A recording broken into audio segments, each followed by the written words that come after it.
안녕하세요, 수라언니입니다. 오늘은 광주에 신상 스시 오마카세가 오픈했다고 해서 한번 다녀와 봤습니다. 오늘 소개해드릴 곳은 동명동에 위치한 스시 야스라기입니다. 야스라기는 일본어로 평온함, 평안을 뜻한다고 해요. 오직 디노로만 운영 중이시고 6시 1부, 8시 2부로 진행되고 있습니다. 100% 예약제로 운영 중이며 당일 예약은 불가하다고 해요. 오픈한 지 한 달도 안 된 이곳은 디너 코스 인당 38,000원이라는 비교적 저렴한 가격으로 운영 중이에요. 저는 디너 2부로 다녀와 봤습니다. 제가 오마카세 전문가는 아니지만 방문하여 느낀 점을 가감없이 솔직하게 리뷰해보려고 합니다. 전반적인 메뉴 구성과 분위기는 참고해주시고 아쉬운 점은 솔직히 말씀드려보겠습니다. 매장 내부는 가게 이름에 맞게 따뜻하고 평온한 분위기였어요. 1인 식당으로 운영 중이시고 코스는 정각부터 시작됩니다. 예약 인원수에 맞게 자리마다 세팅되어 있는데 독특한 모양의 그릇이 가장 먼저 눈에 들어오더라고요. 위로는 단무지와 생강을 올려주셨고 소금, 와사비는 따로 안 주셨습니다. 주류 메뉴로는 사케와 와인, 하이볼, 증류주, 맥주 등이 있는데 이곳은 1인 1주류가 필수이기 때문에 기린 생맥주로 한 잔 주문해봤습니다. 오마카세의 시작을 알리는 계란찜에는 튀긴 찹쌀과 칵테일 새우를 올려주셨어요. 간은 살짝 약한 편이었고 꽤 묽은 타입으로 내주셔서 계란찜이라기보다는 순두부를 먹는 듯한 느낌이었어요. 올려주신 새우는 탱글한 식감보다는 이에 닿으면 뭉개지는 식감이었습니다. 안키모로는 간이에요. 아구간은 양파랑 같이 주시고 요즘에는 그냥 주시면 됩니다. 다음으로 문어초회와 아귀간을 폰즈 소스를 뿌려 내주셨어요. 아귀간은 개인적으로 어려워하는 재료인데 특유의 진한 맛이 강하지 않아서 어렵지 않게 먹을 수 있었습니다. 특히 양파랑 같이 먹으니 비린맛도 잡아줘서 괜찮았지만 젓가락으로 집기엔 조금 어렵더라고요. 문어는 얇게 썰어내주셨는데 부드럽기보다는 탱글한 식감이었어요. 폰즈 소스의 상큼함 덕분에 입맛이 확 살아났습니다. 사시미로는 광어, 참치, 그리고 제빵어가 나왔고 와사비와 함께 내주셨습니다. 모두 4일 이상 숙성시켰다고 해요. 참치는 입안에서 부드럽게 풀어졌고 적당한 산미가 좋았어요. 저는 광어 지느러미로 주셨는데 두께감 있게 내주셨고 찰기가 좋았습니다. 알밤님이 드신 광어는 풀어짐이 좋았으나 감칠맛은 좀 약하다고 하시더라고요. 마지막으로 제빵어는 기름짐이 좋고 입안에서 찐득하게 녹는 맛이었어요. 숙성이 잘 된 느낌이라 참 맛있게 먹었던 사심이었습니다. 오시아와베라고 전복찜이랑 개우소스 내장 소스입니다.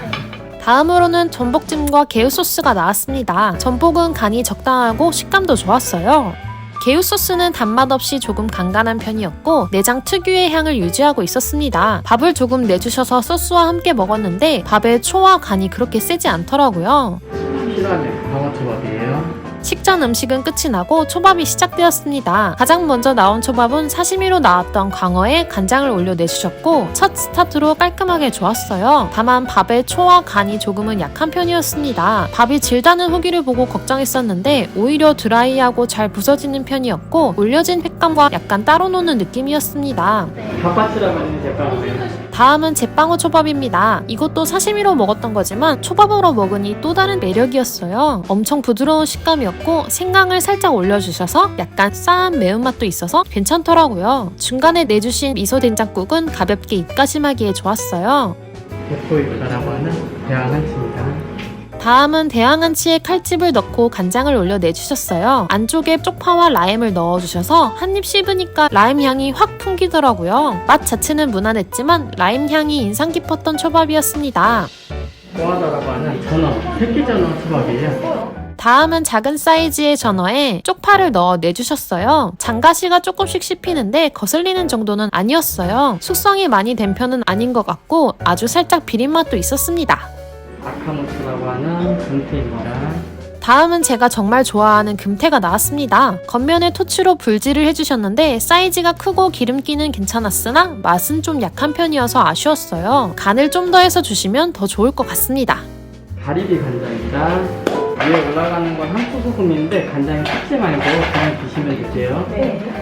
다음으로 나온 가리비 관자는 상당히 큰 사이즈로 내주셨어요. 가리비 관자는 입안에 꽉 차면서 단맛과 부드럽게 녹는 식감이 좋았습니다. 다만 먹자마자 차갑다 하는 느낌이 들었어요. 밥은 밥통에서 꺼낸 지 얼마 안 되어 따뜻한데 관자는 냉장고에서 바로 꺼내주셔서 서로 다른 온도감이 조금 아쉬웠습니다. 흑마구가 참다랑어 속살입니다.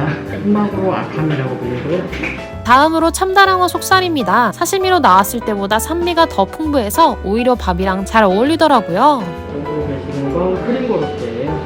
전부 다 제가 직접 만드는 겁니다. 중간에 내주신 크림 고로케는 특히 비주얼이 돋보였어요. 크래미 반죽을 튀겨내 소스 위로 올려주셨고 따뜻해서 더욱 맛있었습니다. 소스에 파프리카 분말이 들어갔는지 매콤해서 더욱 맛있게 먹었어요. 참다랑어 뱃살이에요. 소금 올려져 있으니까 그냥 드시면 돼요. 다음은 참다랑어 뱃살에 소금을 살짝 올려 내주셨습니다. 적당한 기름짐과 풍미가 좋고 입안에서 부드럽게 녹았어요. 이날 먹었던 것들 중에서 가장 맛있게 먹었던 초밥이었습니다. 무늬 반죽입니다.